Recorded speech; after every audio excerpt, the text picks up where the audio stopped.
ultimately, we saw last year that the NFL had the lowest kick return rate, 22%, in the modern era. Case in point, not good. Can't have that. It's basically a play now that's more ceremonial than anything else. So there was going to be a change at some point. Now, it's a pretty dramatic change. And if you follow the XFL over the last few years, that's essentially what the league has adopted. And so I'll just go real quickly as a quick breakdown. There's going to be 22 players on the field, and 21 of them are going to be in the receiving team's area of the field. The only person not in that spot is the kicker, of course. You're going to have the kickoff team lined up at the 40-yard line, 5 and 5 on each side, and you'll have the receiving team on the 35-yard line, and you'll have up to two players as receivers, and you can go into the landing zone, which is essentially the red zone, 20-yard line to the goal line, and there's a whole bunch of different aspects in terms of touchbacks and where the ball will be placed. It will give you a popsicle headache, but ultimately we want to talk to you guys about what this means for the NFL, what it means for the game. So Brady, I'll start with you. Will these new kickoff rules make watching the kickoff better? They'll definitely make it more intriguing, I think, for the first year. They'll make watching it better because, to your point on the stat from last year, and really this has been a declining trend, I think, as we've tried to play with the kickoff formations, the pre-kick kind of rules as far as how many players can line up on each side, no wedges, everything that goes along with it. It's become kind of an afterthought. And the NFL hates that, very similar to the PAT, which became an afterthought, right? The touchdown scored. Everyone gets up to go to the concessions, to go to the bathroom, to go take a break from watching it on television because they assumed the PAT was going to be made. They changed that rule. And now, not so much due to player safety, but I think if you looked at that play, it probably became more of a dangerous play than an influential play in any way. Now we've seen that change kind of the course of kickers and somewhat of the accuracy that we typically see with PATs. Similar fashion here with kickoffs now. We're looking at it saying to ourselves a few things. We feel like this formation pre-snap will make the play safer for all players involved, maybe with the exception of the returner. And on top of that, I think you get more returns. And let's not forget, this was a league last year that hit a record pace of unders during the course of the season. I was down in scoring, and that's been a concerning trend too. So how do you create more scoring? You create a more advantageous field position for a touchback. You create more of an opportunity to get a return, one in which that might end up in an explosive play, end up in a big play, better field position or starting field position. So all those things now are back part of the conversation, and special teams becomes more involved, or at least more involved piece of the game. So I'm more curious than anything else as to how this will play out on a much larger scale than what we saw in the XFL. But I think it has taken out the element of surprise. Yeah, to touch on that, Brady, I think you used the perfect word, element of surprise, is they've essentially mitigated that, right? Now you have to let the officials know, and it has to be late in the fourth quarter in regards to doing an onside kick. I think everybody remembered the excitement when the New Orleans Saints had that onside kick coming out at halftime versus the Indianapolis Colts, and were able to get that return. So it mitigates that. So when I look at this new kickoff rule, right, I get what they're trying to do. They're trying to mitigate the big collisions and everything. I just think, Brady, that at times we forget this is a physical game, and it's a violent game at times. And there was nothing more exciting than watching that opening kickoff when the Chicago Bears and Devin Hester took the opening kickoff to the house for a touchdown, or even Desmond Howard. I thought maybe there could be a tweak of the rule where they maybe move the ball back, because, Brady, we played in an era where they had the wedge, right? When there was 4 guys in the wedge and guys were running down on kickoff, running into that. And that's when you got a lot of those concussions and big injuries. But they already kind of mitigated that because there's no more wedges allowed, right? And there's no more blindside blocks. So my thing is, like, how are you going to keep changing and manipulating the rules in regards to taking the physicality out of the game? Yes, I get that you want to bring the kickoff return back into the game, and this is a way that you feel like could be maybe safer to do that. But why not just move the ball back 5 or 10 yards from where the kickoff line is? Because, again, there is no more blindside blocks. There is no more wedge blocks. Yes, people do get hurt. It is football. But at what point are they going to take the physicalness out of football? I think one thing that's important to point out there, too, is that you will see more returns because there are no fair catches. I mean, that's something that we should highlight there. But I do like what you're saying, too. If you just move the ball back, I mean, we've seen these kickers just absolutely annihilated into the uprights in back of the end zone. So it's been just an absolute boring play over the last few years. As you mentioned, Brady, it was, the time to go to the bathroom, time to go get a beer or whatever you wanted to do, go get some more appetizers if you're hanging out with friends and family. It just became kind of a nothing play. I think that might have been an interesting, alternate if you just move the ball back in terms of where you kicked it. But ultimately, I do think you're definitely going to see more action with the play in terms of player safety. You guys can probably speak more to that.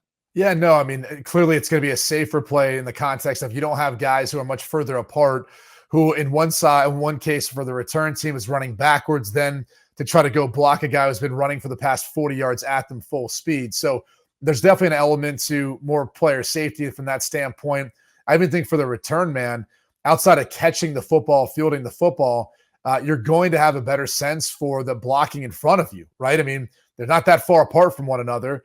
As opposed to guys running with their backs turned to the guy they're blocking, then turning back around to get their head onto a swivel to go make that block on their designated player, where they may miss him in the last second. Now you've got to make an adjustment as a returner.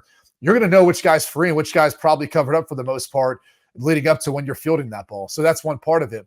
Dews, though, touched on something that I mentioned back when this rule was thrown out there, probably a month or so back, and I mentioned, hey, just move it back. That'd be the simplest form of keeping this.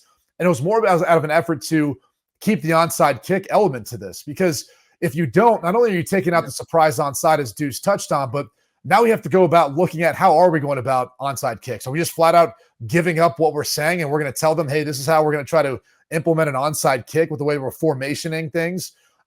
It's almost a throwaway at that point for that whole surprise element, the mortar kick element, a lot of the things that I think that you used to be able to see implemented. I'm sure special teams coaches will get creative with this, but I think the whole element of scheme and strategy is going to take a hit to some degree. And I know, again, we're doing it with the veil of player safety as part of this. I tend to disagree with others. Like, I didn't think that was overly necessary, considering even though it's considered an unsafe play for the rate of recussion per actual return. Again, returns were down. And if you're trying to get more returns, simply move it back. That'll be the simplest way of fixing all of this. Now, let me ask you this quick question, because I think you kind of touched on something there. Like, you have to now signal for the onside kick, or it just kind of takes away that element of surprise. Is this the NFL maybe tipping their hand a little bit, Dudes, that we could be seeing that 4th and 20, that 4th and 25 conversion that everybody's talked about over the last few years in terms of an onside kick? I think it just depends on how this new kickoff rule plays out throughout this season, right? Because we talked about it earlier. Now the surprise element is gone. So that, like, as far as the strategy from special teams coaches, that hurts and negates them stealing an extra possession. You know this, Brady. Offensive coaches are always trying to steal an extra offensive possession. And now there is no element to that because of this new kickoff rule. So I know that was brought up, the 4th and 20 attempt to potentially try to get the ball back if you're down in the game. And I believe it was shot down, if I'm not mistaken. It depends on how things play out throughout the rest of the season. I want to touch on something that Brady said too, when he talked about the strategy of certain coaches now with the new rules, because there's so many things to dive into, right? You talked about it, Brady. The returning team is only going to be essentially 5 yards away from the kickoff team, right? And then nobody can move until the actual returner catches the ball or the ball lands in the landing zone. This is my question. Isn't it kind of subjective then in regards to when the kickoff team can actually take off? Because, Brady, you know this, as a D lineman and players, period, we try to get every advantage possible. So how tightly are they going to watch the kickoff team leaving the line of scrimmage in regards to where the ball is landing in the landing zone or whether the guy is catching the ball? And I looked up some XFL clips. Also, there's certain teams that actually had their return team that was blocking look back at the returners to know when they can go. Other teams, they just heard the ball hit his chest or the return guy would give a call. There's just so many nuances. And then there's another element to this, right? Because a few years ago, teams started doing this sky kick where they would put the ball really high in the air, right? Force teams to do the onside kick.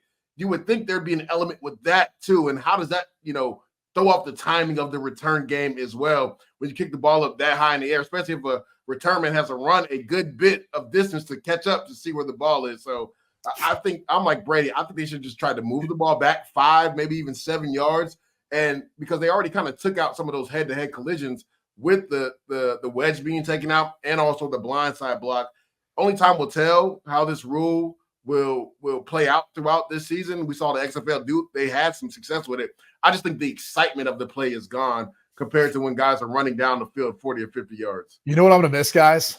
I'm going to miss guys like Dews, all right? Because sometimes he had to be back there, right? As part of the old school days, Yeah. part of the wedge or old school days, just one of the bigger guys who's back there helping to create a path for the return man.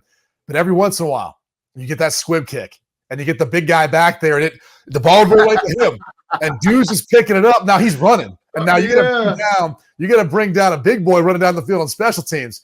That's what I'm going to miss because you don't get an element of that now with the way this setup's going to be. It's just 2 return men back there. So I am going to sadly miss the big boy return that we used to get back on those kind of squib kicks where they try to muddy it up, make it look all messy with guys like Deuce back there returning the football. And I love seeing the big men show off their athleticism when they're back there returning the football, usually in special teams play, or every once in a while you see like a fumble where they pick it up and they start rumbling, bumbling, stumbling. Like I'm going to miss those days.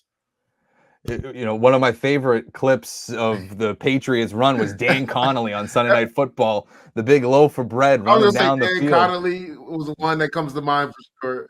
A phenomenal moment. You know, and you're right. We are going to lose that. Now, let's quickly point out here that this is under a 1-year review. So if we are sitting here a year from now, let's kind of just quickly go yes or no. Is this implementation of the kickoff rule going to be triggered permanently going into 2025? Brady, we'll start with you. Yes, because I think you're going to see more returns. And I think that's the goal is they don't want to have to change what we call a football game, right? Everyone's there for kickoff at this time. Kickoff is at this time. There's no way they're going to eliminate this play altogether. Otherwise, they're going to have to change our entire vernacular. It's already hard enough having to adjust to the Los Angeles Chargers or the Las Vegas Raiders. For many of us, we've been in the NFL or following the NFL for such a long period of time. I mean, heck, Pete Prisco still can't get it right half the time that the Chargers are in LA and they're not in San Diego anymore. Deuce, thumbs up, thumbs down. You think this is staying, or is it going to be eliminated by this time next year? Thumbs down. I think it's going to be a 1-year trial run. I think that eventually they'll get back to the other kickoff. The interesting thing is, even watching some of the XFL returns, again, I think the excitement element just wasn't there. And there was a few times where guys actually broke, free and either scored a touchdown or had a long return. So when you look at the rate in regards to guys actually scoring touchdowns or kickoff return, I would say I don't think it was that far off compared to what the NFL was getting. Now, again, there were more returns, but guys were getting tackled because of the space being so close. So when you look at it, I think the NFL only had 4 kickoff returns for touchdowns last year, which was significantly down. But again, the excitement of being able to have guys run down or kickoff, and Brady knows this, that's the first play of the game. Like that starts the game. That usually gets everybody's juices flowing. I don't know how much excitement you'll get from guys being 5 yards apart, one team running back 5 yards to block another team, or maybe not even running back. They might run right at the team to try to block them, and the returner only being about 15 yards away. I just think the excitement of the play, it won't last in the NFL. I think this will be a 1-year trial run for the NFL. One thing I do think you'll see, Tyler, is from my understanding and watching the XFL, it felt like there's a lot more sideline returns with this format, with this setup. It felt like you can't quite get set up a lot of those middle returns where there's either a little bit of misdirection by the return man or some cross blocking the way it could be set up, even under the new rules, to create more of a middle return or a left middle, right middle, however you look at it. It feels like things usually get kind of strung out where the ball ends up kind of finding its way to the sideline either way. So there might be more returns. It might be more accustomed to the sideline returns, if anything else.